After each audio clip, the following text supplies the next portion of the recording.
with all things that you learn, you got to just dive in. You got to just throw everything into the fire, and that's how the best way to learn. At least for me, I want to have a baseline knowledge of some form or fashion, whether that's you talk to people, you read books, you go on Google, you read articles, whatever it is, whatever the topic is.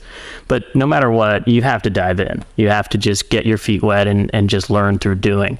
So that's when, at that point, we had connected through our mutual friend, one of my closest friends growing up, Gus, man, continued to grow our portfolio and jumped into opening up the fund in 2021, Cherrypick Capital.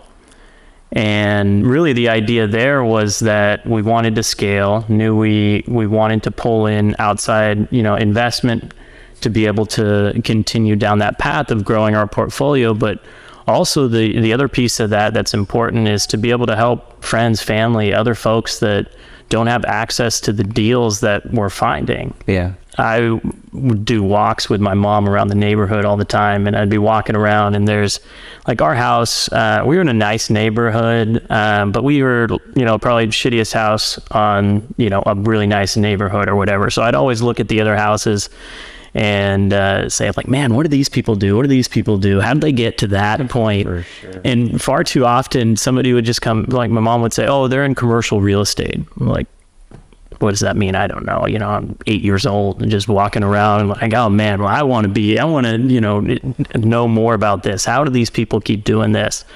And as I continued to grow and become more knowledgeable, just continued to fascinate me, and just was realizing that this is where I wanted to do. This is what, where I wanted to invest my money. It's better return stock market, more control of my money, everything all around it. So I started reading books. And then, with all things that you learn, you got to just dive in. You got to just, throw everything into the fire, and that's how the best way to learn. At least for me, I want to have a baseline knowledge of some form or fashion, whether that's you talk to people, you read books, you go on Google, you read articles, whatever it is, whatever the topic is. But no matter what, you have to dive in. You have to just get your feet wet and just learn through doing. So that's when, at that point, we had connected through our mutual friend, one of my closest friends growing up, Gus, man, Lusky, Gus, also Lusky, Longshanks, and in the end, you were selling basically, turnkey rentals or whatever. Okay, all right, bought it for, house was $63K. Omaha, Nebraska. Never saw that. Nothing that I could ever find in California like that. Even a 3-wide trailer is going for $300K at that time. It's probably more at this point. But how much did that thing rent for when you bought it? You remember? It was renting for probably like $900, something like that. About right. And I was cash flowing more. I got a mortgage on it, so I put $15K down.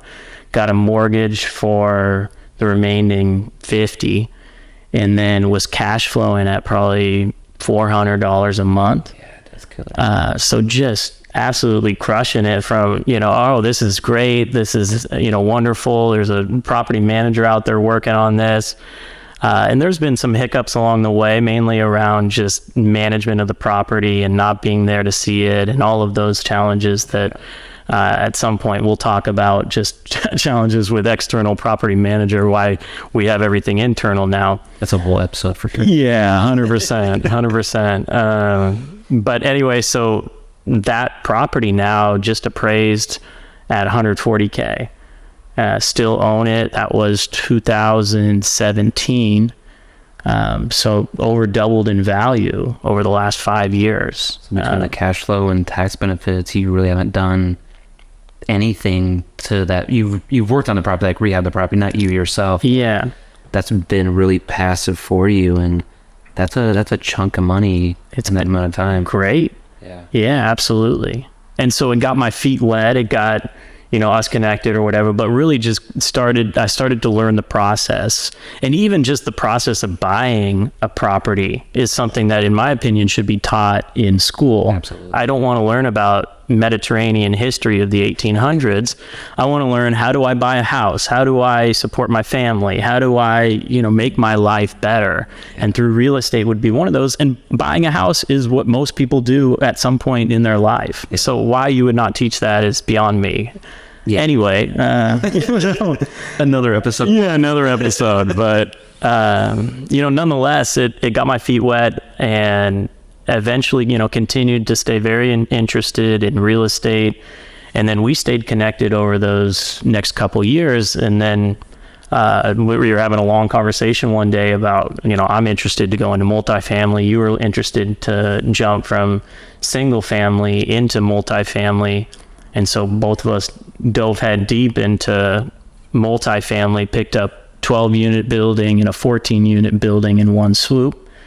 And then that year, that was in 2019, we then bought a 12-unit, and then we bought a 24-unit, all in 2019. So 62 doors in 1 year, going from what I had was one door before that. Yeah. So quite a jump and quite exciting during that time. And then, from there, we continued to optimize. We turned a bunch of those units, picked up a couple properties that were in rough shape, but in the end, put it nicely. Yeah, we put it nicely. But great price. We picked it up at, turned them. Yeah. I flipped that other one, 29th Street, for about 100% gain from what we had bought it at. Yeah. So, quite a turnaround in, I guess that was 1.5 year period. Yeah. So from there, ended up going to continue to grow our portfolio, and jumped into opening up the fund in 2021, Cherrypick Capital. And really the idea there was that we wanted to scale, knew we wanted to pull in outside, investment to be able to continue down that path of growing our portfolio. But also the other piece of that's important is to be able to help friends, family, other folks that don't have access to the deals that we're finding. Yeah. You talk about real estate, you talk about stocks. It's so easy to go and buy. I could buy Apple stock on my phone today. I can't go buy a property through my phone, a piece of a share or whatever. Yeah. And so I think the progression is natural to kind of continue that way. But I think the fund in general, and funds are really the way to be able to get people together and go buy something bigger and scale. So to me, that was, what we had talked about as far as Cherrypick. I don't know if you want to add anything into. Yeah, no, I would say when we bought those first apartments, we were raising money at that time from friends and family, but that's true.